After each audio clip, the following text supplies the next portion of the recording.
question des recrues qu'il aurait entretenues et qui seraient intervenues dans la répression de la marche de l'opposition et qui auraient séjourné dans un camp militaire servant même de siège à la présidence. N'est-ce pas une autre preuve comme quoi les faits sont complètement différents? Il y a une dissemblance des faits. Monsieur le Président, hier, j'ai aussi relevé que dans la nuit qui a précédé les événements tragiques du 28 septembre, le président Dadis a appelé M. Sidya Touré pour lui demander d'annuler la manifestation projetée. Et face à sa réticence, il a menacé de lui rendre responsable du massacre qui était déjà projeté, programmé. Et je vous ai dit dans quelles circonstances. Alors des instructions ont été données avec des éléments de preuve à l'appui. Dans l'affaire Laurent Gbagbo, Monsieur le Président, Messieurs les assesseurs, il n'a jamais été question d'une communication surchauffée, d'une communication explosive entre Laurent Gbagbo et un quelconque leader politique. Au cours de laquelle conversation, Laurent Gbagbo aurait menacé de rendre le leader en question responsable de ce qui arriverait. Monsieur le Président, n'est-ce pas une autre différence? Monsieur le Président, il a aussi établi que le jour même des malheureux événements, le président Dadis a donné des instructions fermes en présence de mon commandant. Et ces instructions étaient claires. Le pouvoir est dans la rue, ils vont le regretter, il faut les mater. Monsieur le Président, dans l'affaire Laurent Gbagbo, je voudrais qu'on me montre une seule instruction, une instruction ferme que Laurent Gbagbo aurait donnée et selon laquelle M. Gbagbo aurait demandé à ce que la marche soit matée. N'est-ce pas une autre différence? Monsieur le Président, hier ici, j'ai relevé avec des preuves à l'appui que le Président a personnellement instruit son ministre des Services spéciaux en la personne de M. Moussa Kebourou Kamara à l'effet d'aller assurer le maintien d'ordre au stade du 28 septembre, lequel maintien d'ordre, Monsieur le Président, nous savons, c'est soldé par un bilan macabre, par un bilan funeste, un bilan lugubre, abominable, que nous connaissons tous. Dans l'affaire Laurent Gbagbo, Monsieur le Président, est-ce qu'il a instruit qu'il soit procédé à un maintien d'ordre et qu'il se serait soldé par un tel bilan? Par un tel bilan qu'aucun chef d'État ne souhaiterait pour son pays. N'est-ce pas une autre différence? Je poursuis, Monsieur le Président. Il y a eu une gestion militaro-militaire. Hier, je l'ai relevé ici. Dès le petit matin, entre 10h et 11h, un comité assiégé.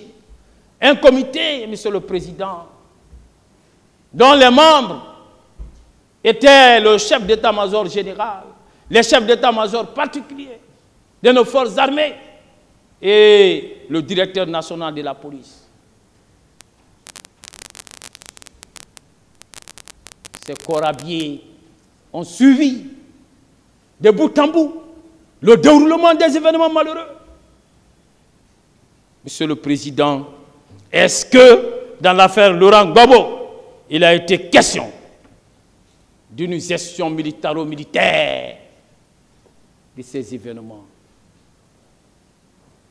Hier, à travers la lecture des déclarations du général Oumar Sano, vous avez compris que c'est lui qui a demandé au chef d'état-major de la gendarmerie nationale, c'est lui qui a demandé au directeur de la police nationale de se rendre au stade. Lorsqu'ils se sont rendus au stade, ils ont constaté qu'il y avait des corps et des blessés. Ils ont constaté qu'il y avait la Croix-Rouge qui s'y trouvait et qui voudrait ramasser les corps. Mais que cette Croix-Rouge ne disposait pas de moyens. Et une commission est venue. Monsieur le Président, cette commission, lorsqu'il a reçu, c'est lui qui a pris la décision. C'est lui qui a instruit le commandant de train de mettre 4 véhicules militaires à la disposition de la Croix-Rouge, en bypassant, en ignorant la justice, en prenant possession de la scène du crime, Monsieur le Président. Et ces camions militaires sont venus ramasser les corps, destination à un camp militaire, le camp Samori, Monsieur le Président. C'est en ces lieux où des corps ont disparu. En tout cas, à la date de leur restitution, le 2 octobre, Monsieur le Président, on a relevé des disparus. Où sont ces corps qui ont disparu? Est-ce que dans l'affaire Laurent Gbagbo, il a été question d'une telle gestion militaro-militaire? Non, Monsieur le Président. Non et encore non.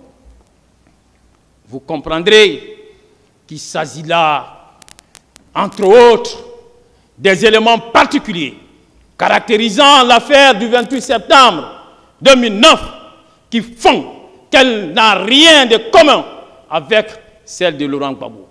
Rien, rien. Du coup, en raison du manque de ressemblance, de similitudes entre les deux affaires, l'affaire Laurent Gbagbo, Monsieur le Président, ne saurait nullement vous inspirer. Cette jurisprudence, elle est inopérante. Cette jurisprudence, elle est mauvaise. Cette jurisprudence ne doit pas emporter votre conviction, Monsieur le Président. Il y a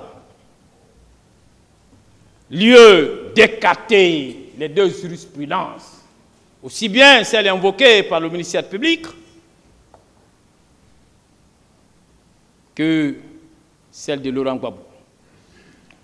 Il y a une consoeur qui a comparu ici, Monsieur le Président, et au nom et pour le compte de la même défense du président Daïs, et elle a soutenu ici que ce procès discriminatoire à l'égard du président Daïs, et comme preuve, elle est allée jusqu'à soutenir que M. Sekouba Konaté, qui a été renvoyé, n'a jamais comparu. Alors, je comprends que cette consoeur qui nous vient d'ailleurs, alors n'a pas la maîtrise des éléments de ce dossier, parce qu'elle n'a assisté qu'à quelques audiences avant de disparaître et de ne revenir qu'à la phase des plaidoiries.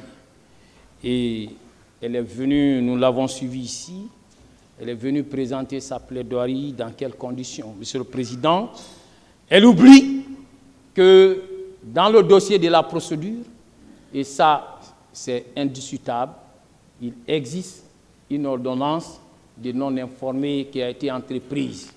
C'est pourquoi d'ailleurs, vous n'êtes pas saisi des faits concernant Général Sekouba Konaté. Donc, en ce qui la concerne, elle est passée carrément à côté et par rapport à cet élément, Monsieur le Président.